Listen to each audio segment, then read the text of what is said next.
ঈদের ছুটি শেষে সরকারি চাকরি অধ্যাদেশ বাতিলের দাবিতে ফের আন্দোলনে নামছেন কর্মচারীরা। সোমবার সচিবালয়ে গণজমায়েত করবেন কর্মকর্তা কর্মচারীরা। এরপর ৩ জন উপদেষ্টাকে স্মারকলিপি দেওয়া হবে। বাংলাদেশের সচিবালয় কর্মকর্তা কর্মচারী ঐক্য ফোরামের কো-মহাসচিব মোহাম্মদ নজরুল ইসলাম এ তথ্য জানান। তিনি বলেন, সরকারি চাকরি অধ্যাদেশ বাতিলের দাবিতে সোমবার সকাল 10:30টায় বাদামতলায় জড়ো হবেন কর্মচারীরা। গণজমায়েতের পর স্বরাষ্ট্র, সমাজ কল্যাণ এবং গৃহায়ন ও গণপূর্ত উপদেষ্টাদের স্মারকলিপি দেওয়া হবে। তারপর ঐক্য ফোরামের নেতারা নতুন কর্মসূচি ঘোষণা করবেন। আজকের গণজমায়েতে অংশ নিতে ঐক্য ফোরামের পক্ষ থেকে কর্মকর্তা কর্মচারীদের কাছে বার্তা পাঠানো হয়েছে।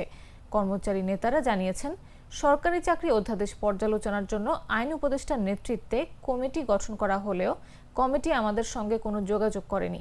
আমরা সোমবার থেকে আন্দোলনে যাচ্ছি।